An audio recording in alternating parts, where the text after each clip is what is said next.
শ্রেষ্ঠতম রাত কোনটা? কদরের রাত। ইন্না আনজালনাহু ফি রাসূল করিম সাল্লাল্লাহু আলাইহি ওয়াসাল্লাম বলেছেন, রমজানুল মুবারকের শেষ 10 দিনের বেজর রাতগুলোতে তোমরা লাইলাতুল কদরকে তালাশ করো। রমজানের শেষ 10টি রাতে আল্লাহ রাসূল সাল্লাল্লাহু আলাইহি সাল্লাম কোনোভাবেই ঘুমাতেন না। রাসূল সাল্লাল্লাহু আলাইহি ওয়াসাল্লাম জাগ্রত থাকতেন, ইবাদত করতেন। ইন্না আনজালনাহু ফি লাইলাতিল কদর, নিশ্চয়ই আমি কদরের রাতে কোরআনকে অবতীর্ণ করেছি। সুবহানাল্লাহ। লাইলাতুল কদর হলো হাজার মাসের চেয়েও শ্রেষ্ঠ একটি রাত। যে ব্যক্তি লাইলাতুল কদর পেয়ে গেল, একটি রাত্রে সে যে ইবাদত করলো, তাহলে সে যেন হাজার হাজার বছর ইবাদতের সমান সওয়াব যেন তার আমলনামায় সে অর্জন করে নিল। সেই লাইলাতুল কদর রাত কোনটি? হাদিস শরীফের মধ্যে আসছে, নবী করিম সাল্লাল্লাহু আলাইহি সাল্লাম বলছেন, রমাদানের শেষ 10 দিনের বেজর রাত্রিতে তোমরা লাইলাতুল কদরকে তালাশ করো। এই রাত্রে কি হয়?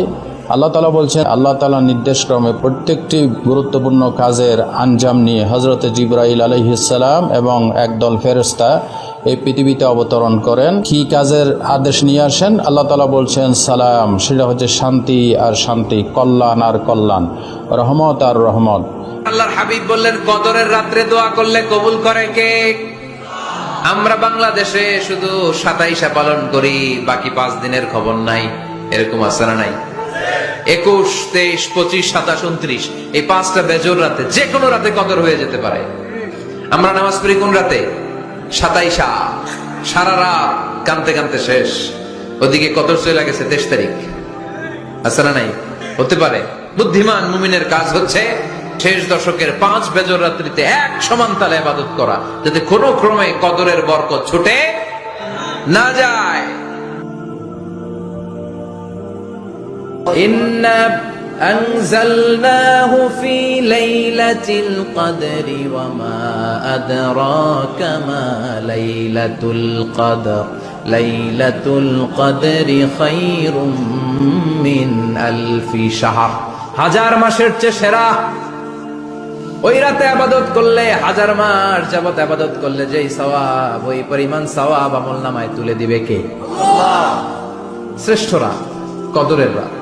লাইলাতুল কদর ভাগ্য রজনী এমন একটি গুরুত্বপূর্ণ রাত, যে রাত সম্পর্কে আল্লাহ তাআলা পবিত্র কোরআনুল কারীমের মধ্যে একটি সূরা অবতীর্ণ করেছেন, সূরাতুল কদর। 30 নম্বর পরে আপনারা এই সূরাটা পেয়ে যাবেন। আল্লাহ তাআলা বলছেন, ইন্না আনজালনাহু ফি লাইলাতিল কদর, নিশ্চয়ই আমি কদরের রাতে কোরআনকে অবতীর্ণ করেছি। সুবহানাল্লাহ। এই রাতের মর্যাদা বোঝার জন্য এতটুকুই যথেষ্ট হয়ে যেতে পারে যে কতটা বরকতময় মর্যাদাময় রাত না হলে সেই রাতে আল্লাহ তাআলা কোরআনুল কারীমের মতো একটি মহাগ্রন্থ অবতীর্ণ করেন। আল্লাহু আকবার কাবীরা।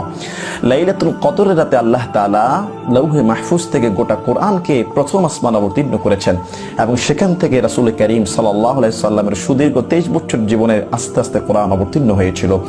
আল্লাহ তাআলা তার পরে রাতে বলছেন, ওমা আদরাকা মা লাইলাতুল কদর, হে নবী আপনি জানেন কি লাইলাতুল কদরটা কি? লাইলাতুল কদরি খায়রুম মিন আলফি শাহর, লাইলাতুল কদর হলো হাজার মাসের চেয়েও শ্রেষ্ঠ একটি রাত, যেই রাতের মধ্যে ইবাদত বন্দেগী করলে 1000 মাস ইবাদত করলে জানা সওয়াব পাবেন। এক লাইলাতুল কদরের রাতে ইবাদত বন্দেগী করতে পারলে তার থেকেও 1000 মাসের চেয়েও শ্রেষ্ঠ বেশি ইবাদতের সওয়াব আল্লাহ তাআলা দান করে দিবেন। সুবহানাল্লাহ বিহামদি, সুবহানাল্লাহিল আযীম। এই লাইলাতুল কদর হচ্ছে 1000 মাসের চাইতে শ্রেয়, 1000 মাসের চাইতে উত্তম। এই রাত্রে কি হয়? আল্লাহ তাআলা বলছেন, তানাজ্জালুল মালাইকাতু ওয়ার রূহু ফিহা বিইজনি রাব্বিহিম মিন কুল্লি আমরিন সালাম। মহান প্রভুর নির্দেশক্রমে, আল্লাহ তাআলার নির্দেশক্রমে প্রত্যেকটি গুরুত্বপূর্ণ বিষয় নিয়ে, প্রত্যেকটি গুরুত্বপূর্ণ কাজের আঞ্জাম নিয়ে হযরত জিবরাইল আলাইহিস সালাম এবং একদল ফেরেশতা এই পৃথিবীতে অবতরণ করেন। কি কাজের আদেশ নিয়ে আসেন? আল্লাহ তাআলা বলছেন সালাম, সেটা হচ্ছে শান্তি আর শান্তি, কল্যাণ আর কল্যাণ, রহমত আর রহমত। হিয়া হাত্তা মাতলাইল ফজর, এই রহমতের বাড়ি দ্বারা বর্ষিত হতে থাকে ফজর পর্যন্ত, অর্থাৎ সুবহে সাদেক পর্যন্ত। রাসূল করিম সাল্লাল্লাহু আলাইহি ওয়াসাল্লাম বলছেন, উম্মুল মুমিনিন হযরত আয়েশা সিদ্দিকা রাদিয়াল্লাহু তাআলা আনহা হাদিসটি রওয়ায়াত করেছেন, ক্বালা রাসূলুল্লাহ সাল্লাল্লাহু আলাইহি ওয়াসাল্লাম, তাহাররাউ লাইলাতুল কদরে ফিল আশরিল আওয়াখির মিন রমাদান, অর্থাৎ তোমরা রমজানের শেষ দশকে লাইলাতুল কদর তালাশ করো। এইখানে নবী করিম সাল্লাল্লাহু আলাইহি ওয়াসাল্লাম জোর বেজোর কোনো রাত্রের কথা বলেন নাই, বরং একসাথেই বলেছেন রমজানের শেষ দশকের রাত্রিগুলিতে। পরবর্তীতে নবী করিম সাল্লাল্লাহু আলাইহি ইসলাম আরেকটি হাদিসে বলেছেন বিজোড় রাতের কথা, এইভাবে বলছেন, ক্বালা রাসূলুল্লাহ সাল্লাল্লাহু আলাইহি ওয়াসাল্লাম তাহাররাউ লাইলাতাল কদরে ফিল ভিতরে মিনাল আশরিল আওয়াখির মিন রমাদান। অর্থাৎ তোমরা রমজানের শেষ দশকের বেজোড় রাত্রিগুলিতে লাইলাতুল কদর তালাশ করো। তাহলে এই হাদিস থেকে বোঝা গেল রমজানের শেষ দশকের বেজোড় রাত্রিগুলিতে লাইলাতুল কদর রয়েছে। লাইলাতুল কদর আমাদের বাংলাদেশে যে 26 দিনগত রাত উদযাপন করা হয় বা ইবাদত করা হয়, এটা একটি সম্ভাব্য রাত। এছাড়াও রমজানের শেষ দশকের বিজোড় রাত্রিগুলিতে লাইলাতুল কদর হতে পারে। প্রতি বছর যে একই ডেটে হবে এটা নবীজি আমাদেরকে খাস করে বলেন নাই। এই জন্য বুদ্ধিমানের কাজ হবে রমজানুল মুবারকের শেষ দশকের বিশেষ করে বেজোড় রাত্রিগুলিতে লাইলাতুল কদর তালাশ করা। রাসূল কারীম সাল্লাল্লাহু আলাইহি ওয়াসাল্লাম বলছেন, যদি কেউ এই রাতে আল্লাহর প্রতি ঈমান ইখলাসের সাথে সওয়াবের আশায় আশান্বিত হয়ে সে যদি একটি রাত্রে ইবাদতের সময় কাটাতে পারে, তবে তার জীবনে যত গুনাহ আছে গুনাহগুলোকে গনে গনে ক্ষমা করে দেয়া হবে। সুবহানাল্লাহি বিহামদিহি সুবহানাল্লাহিল আযীম। হে আমার মুসলিম ভাই ও বোনেরা, এই লাইলাতুল কদর চলে গেলে আগামী বছর আপনি বেঁচে থাকবেন তার কি গ্যারান্টি আছে? আগামী বছর আপনি লাইলাতুল কদর পাবেন কি গ্যারান্টি আছে? রমজানুল মুবারকের শেষ 10 দিনের বেজোর রাত্রিগুলোতে আমরা লাইলাতুল কদরকে তালাশ করে ইবাদতে কাটিয়ে দেই না, প্রস্তুতি নেই না, আমরা একটুকুন প্রিপারেশন আমরা নেই। মা আয়েশা সিদ্দিকা রাদিয়াল্লাহু তাআলা আনহা বলেছেন, হুজুর লাইলাতুল কদর যদি আমি পাই তবে আমি কি করব? রাসূল কারীম সাল্লাল্লাহু আলাইহি ওয়াসাল্লাম বলেছেন, তুমি দোয়া করো, আল্লাহুম্মা ইন্নাকা আফুউন তুহিব্বুল আফওয়া ফা'ফু আন্নী। আল্লাহুম্মা ইন্নাকা আফুউন তুহিব্বুল আফওয়া ফা'ফু আন্নী। হে আল্লাহ, আপনি পরম ক্ষমাশীল, ক্ষমা করতে আপনি ভালোবাসেন, আপনি আমাকে ক্ষমা করে দেন। এই দোয়াটি লাইলাতুল কদরের রাতে বেশি বেশি পড়া উচিত। আল্লাহুম্মা ইন্নাকা আফুউন তুহিব্বুল আফওয়া ফা'ফু আন্নী। হে আল্লাহ, আপনি ক্ষমা করতে পছন্দ করেন, আপনি ক্ষমাকারী, আপনি আমাকে ক্ষমা করে দেন। তাফসীরের মধ্যে আসছে লাইলাতুল কদরের রাতে আগামী 1 বছরের বাজেট প্রণয়ন করা হয়, ভাগ্য নির্ধারণ করা হয়, হায়াত, মৌত, রিজিক, জীবিকা, সম্মান, মেঘ বৃষ্টি, বিভিন্ন দায় দায়িত্ব আল্লাহ তাআলা ফেরেশতাদেরকে বন্টন করে দেন, বিভিন্ন বিষয়ে আল্লাহ তাআলা স্থির করেন। তাই এই রাতের মধ্যে আগামী 1 বছরের ভালোর জন্য, উত্তমের জন্য, কল্যাণের জন্য, ভালো তাকদীরের জন্য আপনি আল্লাহ তাআলার কাছে দোয়া করে পরিবর্তন করে নিতে পারেন। প্রিয় মুহতারাম মুআজ্জাজ, শুধু তাই না, সালামুন হিয়া হাত্তা মাতলাইল ফজর, সারা রাত আল্লাহ তাআলার পক্ষ থেকে ফজর পর্যন্ত শান্তি আর শান্তি বর্ষণ হয়ে থাকে। সুবহানাল্লাহ। এই রাতে যারা ইবাদত বন্দি করে তাদের জন্য ফেরেশতারা পর্যন্ত ক্ষমার দোয়া করে। যেমন বলা আছে, ইদা কানা লাইলাতুল কদর, যখন লাইলাতুল কদরের রাত আসে, জিবরাইল ফেরেশতা সমস্ত ফেরেশতাদেরকে নিয়ে পৃথিবীতে আগমন করেন এবং দুনিয়াতে সেই রাতে যাদেরকে তারা দাঁড়ানো বা বসা অবস্থায় আল্লাহর জিকিররত পান তাদের জন্য আল্লাহর কাছে দোয়া করতে থাকেন। সুবহানাল্লাহি বিহামদিহি সুবহানাল্লাহিল আযীম।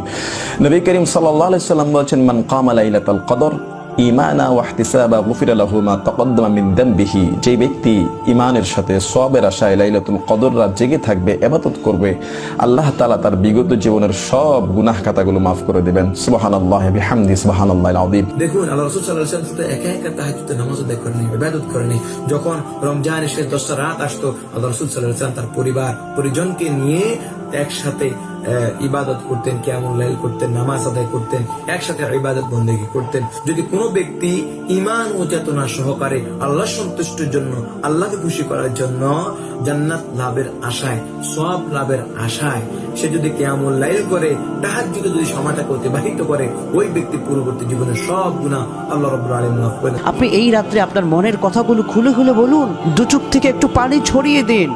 আপনার ছেলে অসুস্থ, আপনার মেয়ে অসুস্থ, আপনার চাকরিতে সমস্যা, আপনার পরিবারের সমস্যা, আপনার বিভিন্ন সমস্যা, আপনি আপনার পারিবারিকভাবে, সামাজিকভাবে যত সমস্যা আছেন, আপনার সমস্যাগুলো আল্লাহর কাছে বিন্দু পরিমাণ কিছুই না, তিনি 1 সেকেন্ডে দূর করে দিতে পারেন। মাঝখানে আমি চাইতে হবে, তার কাছে চাওয়ার মতো চাইতে হবে, তিনি চাইলেই আমাদেরকে তিনি দিবেন।